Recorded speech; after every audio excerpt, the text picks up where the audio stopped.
Hi friends, నేను మీ JD. Welcome to Bigg Boss updates. Bigg బాస్లో థర్డ్ డే ఓటింగ్ రిజల్ట్ ఎలా ఉందనేది చూద్దాము. చాలా ట్విస్ట్లు అయితే ఉన్నాయి. ఎందుకు అంటే యాజ్ పర్ ఓటింగ్ ప్రకారం ఈసారి ఎలిమినేషన్ చేస్తారా అనేది నాకైతే డౌటే. ఎస్, ఫస్ట్ ప్లేస్లో యాజ్ యూజువల్గా పుత్తుస్వామి తనూజ గౌడ ఉంది. సెకండ్ ప్లేస్లో కళ్యాణ్ పడాలా ఉన్నాడు.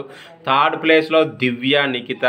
ఫోర్త్ ప్లేస్లో సంజన గల్రాని. ఇక్కడి నుంచి డౌన్ గ్రాఫ్ స్టార్ట్ అయింది. రీతు చౌదరికి అయితే చాలా తక్కువ ఓట్లే ఉన్నాయి. ఆ తర్వాత రాము రాథోడ్, సాయి శ్రీనివాస్ అండ్ రమ్య మోక్ష, వీళ్ళు ముగ్గురు కూడా లీస్ట్లో ఉన్నారు. వీళ్ళ ముగ్గురికి ఓట్ల విషయంలో డిఫరెన్స్ పెద్దగా లేదు. అయితే లీస్ట్లో రమ్య మోక్ష ఉంది. రమ్య మోక్ష వైల్డ్ కార్డ్ ద్వారా వచ్చింది. పైగా అమ్మాయి కంటెంట్ విషయంలో అంతో ఇంతో ఉంది. నెగిటివిటో పాజిటివిటో, ఆల్మోస్ట్ నెగిటివిటీ అనుకోండి.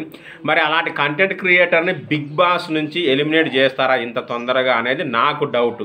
మరి నా డౌట్గా మీకు కూడా ఉందా లేదా కామెంట్ చేయండి. రమ్య మోక్ష కాకపోతే సాయి శ్రీనివాస్ ఆర్ రాము రాథోడ్ అవుతారేమో అని నేను అనుకుంటున్నా.